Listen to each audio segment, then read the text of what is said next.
Tila pinupush na ng mga Kim Pao fans na magpakasal na raw ang dalawang kapamilya lovebirds na sina Paolo Avellino at Kim Chiu.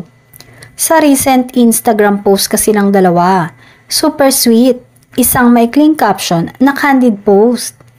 Pero ang mga madlang people mukhang hindi nakapagpigil at napakomment na. Will you two get married na? At may comment pa rin siya na 3 heart emojis. Ang mga fan ng dalawa ang nagreply at may sumagot na kasal na raw ang mga ito. Sa iba naman, well, they are. Well, nasa tamang edad naman ng dalaga at pares na single, kaya naman walang masama.